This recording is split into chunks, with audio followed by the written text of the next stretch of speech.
नमस्कार। 2030 के इस भारत के इस खास कार्यक्रम में आप सभी का स्वागत है। आज हमारे साथ मेहमान जुड़े हैं उत्तर प्रदेश से।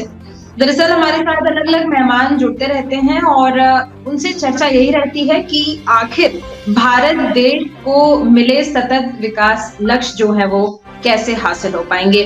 तो आज के मेहमान हमारे साथ जुड़े हैं, समाजवादी पार्टी से ताल्लुक रखते हैं, राज्यसभा सांसद हैं उत्तर प्रदेश से जावेद अली खान जी। सर बहुत बहुत स्वागत है आपका हमारे इस खास कार्यक्रम। धन्यवाद। जी जी। सबसे पहले सतत विकास लक्ष्यों की जब हम बात करते हैं तो एक सवाल हमेशा मेरे जहन में उठता है, वो ये है कि सतत विकास लक्ष्य जो है वो 17 है कुल मिलाकर, लेकिन कुछ ऐसे प्रमुख लक्ष्य हैं जैसे शून्य गरीबी, शून्य भुखमरी और अच्छी शिक्षा व्यवस्था। ये 3 ऐसे बेसिक लक्ष्य हैं जो भारत देश के लिए बहुत अहम है। अब अगर मैं गरीबी की बात करूं तो उत्तर प्रदेश की अगर मैं बात करूं तो आप उत्तर प्रदेश को 2030 तक कहां देखेंगे गरीबी के बारे में?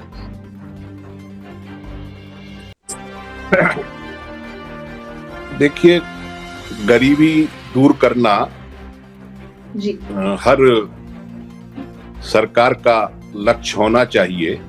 ईमानदारी के साथ उसके लिए प्रयास करने चाहिए सरकारों को भी और अन्य लोगों को भी जो देश को के अंदर समरसता, बराबरी और अच्छी स्थिति लोगों की देखना चाहते हैं, उन सब का ये लक्ष्य होना चाहिए। सरकारें अपने अपने एंगल से इसके लिए प्रयास करती हैं, लेकिन बदकिस्मती ये है कि सरकारों द्वारा किए गए प्रयास, दावे तो उनके बहुत ज्यादा होते हैं, लेकिन जमीन पर वो इतने अधिक होते नहीं हैं जितने दावे होते हैं। तो मैं समझता हूं कि 2030 की जहां तक आप बात कर रहे हैं, अभी लग नहीं रहा कि बहुत ज्यादा कुछ उसमें जो वर्तमान स्थिति है उससे स्थिति कोई उसके विपरीत होने वाली है, क्योंकि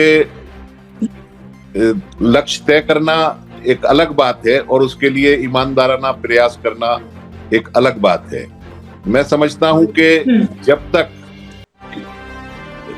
संपत्ति का या धन का कुछ हाथों में केंद्रीयकरण होता रहेगा, तब तक गरीबी सही मायनों में दूर नहीं हो सकती और बराबरी और समरसता का जो लक्ष्य हम हासिल करना चाहते हैं वो करने में परेशानी होगी। तो मुझे 2030 तक कोई बहुत ज्यादा बदलती हुई तस्वीर नजर इस फील्ड में नहीं आ रही है।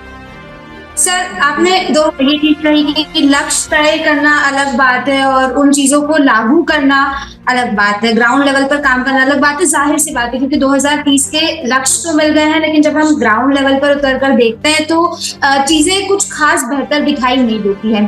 हालांकि जैसा आपने कहा कि सरकार की जिम्मेदारी और सभी सरकारों की जिम्मेदारी है, इस चीज में बिल्कुल कोई भी बैर नहीं है। तो मैं आपसे एक चीज जानना चाहूंगी, हाल फिलहाल में कुछ समय पहले उत्तर प्रदेश सरकार ने एक कैंपेन लॉन्च किया था, जीरो पॉवर्टी कैंपेन। उनका कहना है कि उनका ये लक्ष्य 2025 तक उत्तर प्रदेश को गरीबी मुक्त करने का, जीरो पॉवर्टी करने का। तो आपको क्या लगता है कि 2025 तक जो सरकार का ये लक्ष्य है, उत्तर प्रदेश सरकार का खासतौर पर, वो सफल हो पाएगा? इस पे आप क्या विचार है? देखिए, सरकार चाहे उत्तर प्रदेश की हो या देश की हो, जब तक हम देश के अंदर 80 करोड़ लोगों को मुफ्त अनाज की सुविधा देंगे तो मुझे नहीं लगता कि बहुत जल्दी इस स्थिति से हम उबरने की स्थिति में हैं। बहुत से कारण हैं, उसके राजनीतिक कारण भी हैं उस मामले को कंटिन्यू रखने के लिए, राशन की जो सप्लाई है, और दूसरे कारण ये भी है कि वास्तव में गरीबी है भी। तो अब वो किन्हीं कारणों से हम उस स्कीम को बंद नहीं कर पा रहे हैं, लेकिन जब तक इतने बड़ी संख्या में हम लोगों को मुफ्त राशन देंगे, तब तक हम माने या ना माने, लेकिन ये बात सिद्ध होती है कि हम बहुत ज्यादा गरीब हैं और हमारे समाज का बड़ा तबका बहुत ज्यादा गरीबी के स्तर पर है। इसलिए मुझे नहीं लगता कि बहुत जल्दी इस स्थिति से हम उबर पाएंगे। जी, एक पहला जब मैंने सवाल किया था तो आपने कहा था कि संपत्ति और धन कुछ हाथों में अगर केंद्रित रहेगा तब तक कुछ भी ऐसा खास नहीं हो सकता है। तो मैं थोड़ा सा इस बारे में जानना चाहूंगी कि संपत्ति और धन किन हाथों की आप बात कर रहे हैं? मैं जो बड़े पूंजीपति हैं, इजारेदार हैं, जो भारत के संसाधनों पर, भारत की संपत्ति पर, भारत के धन पर लगातार जिनकी पकड़ मजबूत होती चली जा रही है, डेमोक्रेसी के अंदर, समाजवाद के अंदर, क्योंकि हमारा देश जो है वो संवैधानिक तौर पर समाजवाद का संकल्प लेता है और समाजवादी व्यवस्था कायम करने की बात करता है, जिसके अंदर बराबरी होगी, जिसके अंदर बहुत सारे अधिकार होंगे लोगों के, सबकी हिस्सेदारी होगी देश के डेवलपमेंट में।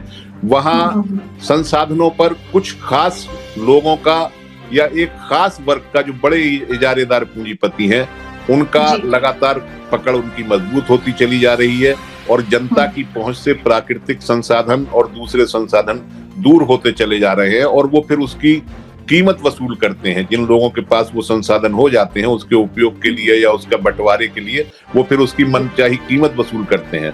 तो मैं समझता हूँ ये स्थिति गरीबी दूर करने के लिए या बराबरी लाने के लिए, समरसता लाने के लिए बहुत सुखद स्थिति नहीं है। बिल्कुल। यहाँ पे समाजवादी पार्टी से आप ताल्लुक रखते हैं, तो मैं समाजवादी पार्टी से जुड़ा हुआ एक छोटा सा सवाल पूछूंगी। जब भी हम गरीबी, भुखमरी और शिक्षा की बात करते हैं, यहाँ पर उत्तर प्रदेश की मौजूदा स्थिति अगर देखें तो बेरोजगारी है, अगर और इस लेवल पे है, और माना जाता है कि उत्तर प्रदेश के जो छात्र हैं काफी पढ़ाई में अच्छे होते हैं, अगर उनको थोड़ी सी भी फैसिलिटी मिले तो वो आगे निकल जाते हैं। लेकिन यहाँ पर बेरोजगारी का अगर हम स्तर देखें तो वो बढ़ता हुआ नजर आ रहा है। लोगों की ये शिकायत है, वहां पर हमारे कुछ लोग मौजूद हैं, उनसे बातचीत हुई, उनसे ये पता चला कि उनका ये कहना है कि शुरुआत से ही उत्तर प्रदेश के ऊपर कुछ खास ध्यान नहीं दिया गया। उत्तर प्रदेश और बिहार की अगर हम बात करें, वहां के लोगों का इस्तेमाल किया जाता है, वहां के लोगों का की जो काम करने की शक्ति है, जो आगे बढ़ने की इच्छा है, उसका इस्तेमाल किया जाता है, लेकिन ना वहां पे रोजगार है, ना वहां पे कुछ इंडस्ट्रीज आ रही हैं, ना फैक्ट्रीज आ रही हैं। माइग्रेशन एक बहुत बड़ा इशू है।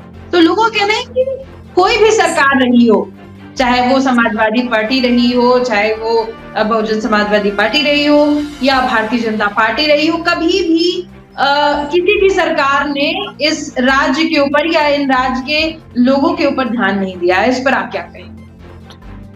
देखिए, जहां तक समाजवादी पार्टी की सरकार के दौरान उत्तर प्रदेश के विकास की स्थिति है या बाहर के उद्योग आना का सवाल है, तो मैं समझता हूं कि जितना बेहतर स्थिति समाजवादी पार्टी के शासन के दौरान थी, इतनी आज नहीं है।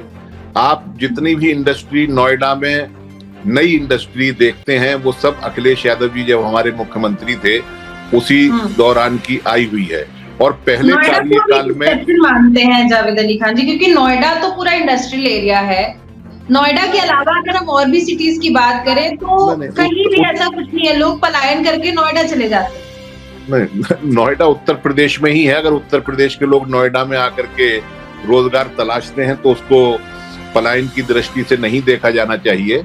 और उत्तर प्रदेश के अंदर अनेक स्थानों पर नए नए उद्योग लगे थे और हमने बहुत कोशिश की थी कि कृषि आधारित उद्योगों को हमारी सरकार के दौरान बढ़ावा दिया गया था। और आज मैं ये कह सकता हूं कि पहले कार्यकाल में जो वर्तमान सरकार है उसका जो पहला कार्यकाल था, उसमें पूरे कार्यकाल में उन्होंने जितने भी उद्घाटन और फीते काटे थे, वो समाजवादी पार्टी के सरकार के दौरान जो चाहे उद्योग शुरू किए गए हों और दूसरे विकास की गतिविधियां रही हो, उनके ही इन्होंने पहले कार्यकाल में फीते काटे थे। और इन्होंने जितनी भी इन्वेस्टर्स मीट की हैं, उनमें आज तक कुछ भी नतीजा हासिल नहीं हुआ। जब वो मीट होती है तब बहुत सारे MOU साइन होते हैं बड़े बड़े इंडस्ट्रियल हाउसेस के साथ और विदेशी कंपनियों के साथ, लेकिन वो कहीं नजर नहीं आती है। बस सवाल यही उठता है कि सर देखिए, अगर डेवलपमेंट अच्छा खासा हुआ तो फिर जनता ने चुना क्यों नहीं दोबारा?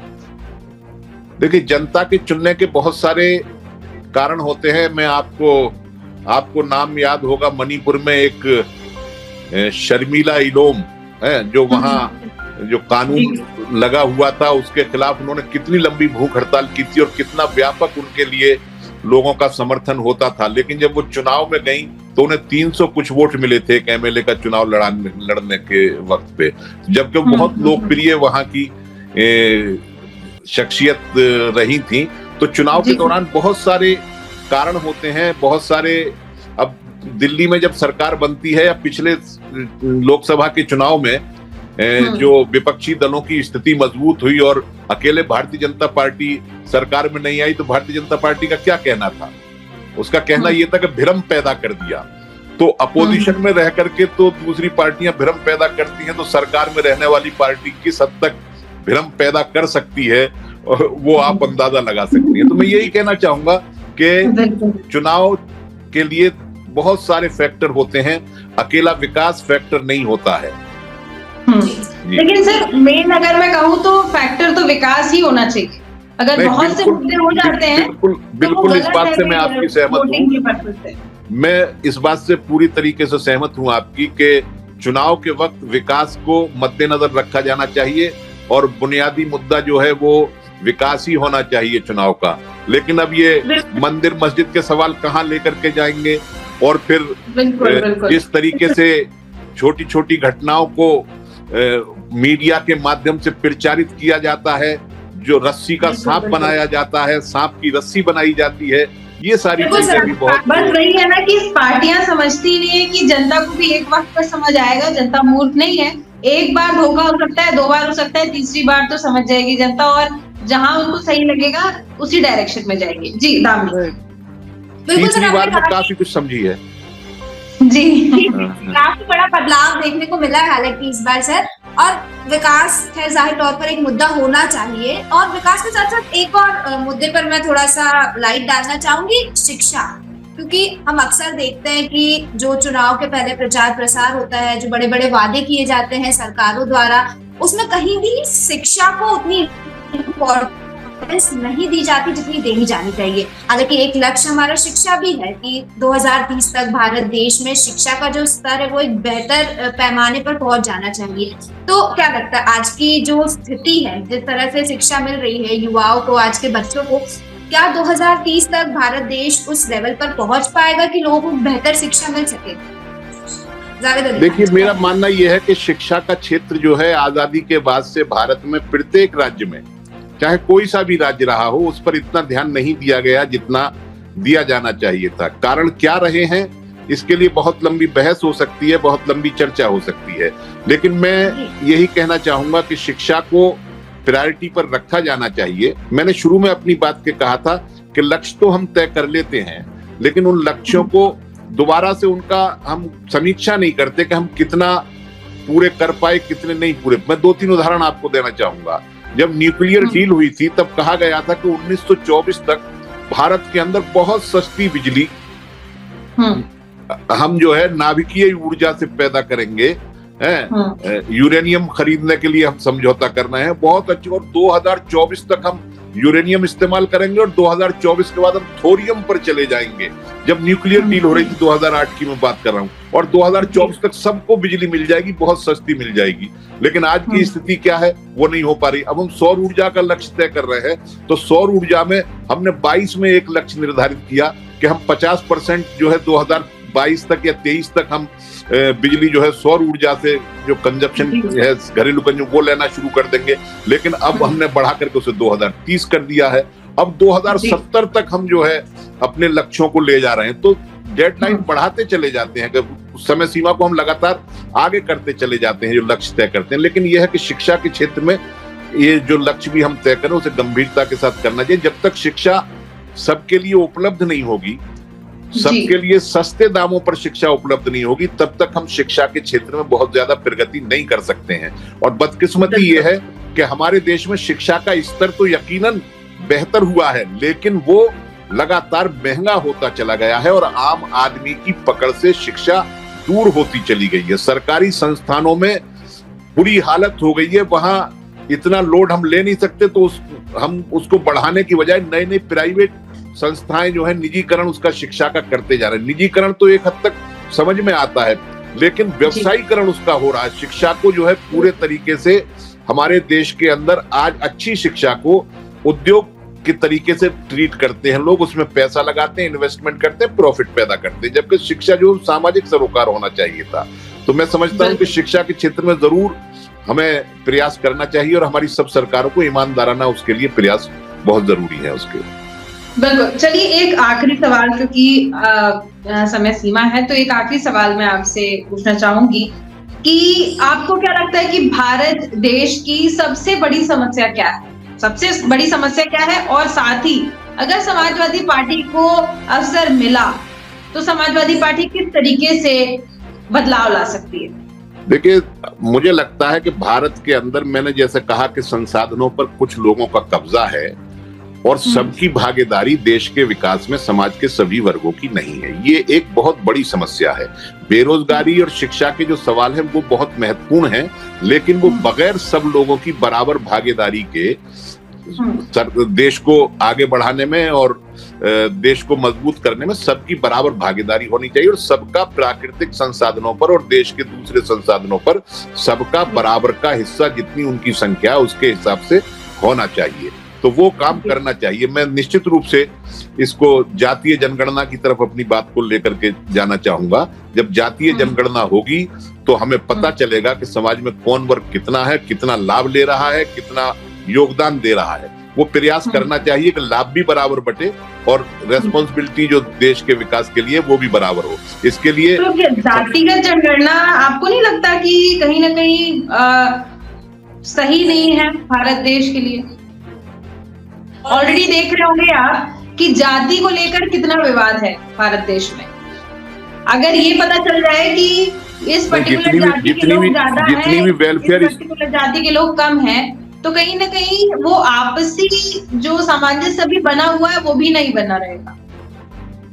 जितनी वेलफेयर स्कीम है सब जाति आधारित है हमारे देश के अंदर है। और जो सरकार ने कुछ नया काम किया, आर्थिक आधार पर जो आरक्षण दिया, वो भी एक तरीके से जातिगत आरक्षण ही है।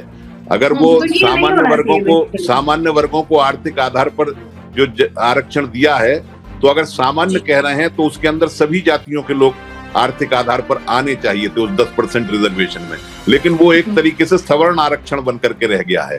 तो मैं ये कहना चाहता हूं कि जाति के आधार पर हम आइडेंटिफिकेशन करने का सबसे अच्छा यूनिट जो है डेवलपमेंट की क्या स्थिति है और उनकी क्या समाज में स्थिति है, आर्थिक स्थिति क्या है, वो हमने जो है जाति को ही मान रखा है। आज से नहीं, बहुत पहले से मान रखा है और वर्तमान सरकार ने भी उससे कोई ऐतराज नहीं किया है, वो भी उसी रास्ते पर चल रही। तो गिनने में कौन सी परेशानी है? मेरे ख्याल से कोई परेशानी होनी नहीं चाहिए उसको। बिल्कुल, देखिए कहीं ना कहीं जातिगत तौर पे जो जनगणना होगी तो पॉलिटिकल पार्टीज को इससे कहीं ना कहीं फायदा जरूर मिलेगा। इस वजह से इस पर लोगों का फायदा ज्यादा होगा। पॉलिटिकल पार्टीज को तो कुछ को नुकसान भी हो जाएगा, लेकिन लोगों को सबको फायदा हो जाएगा। लोगों को क्या फायदा हो रहा है? कोई फायदा नहीं हो रहा।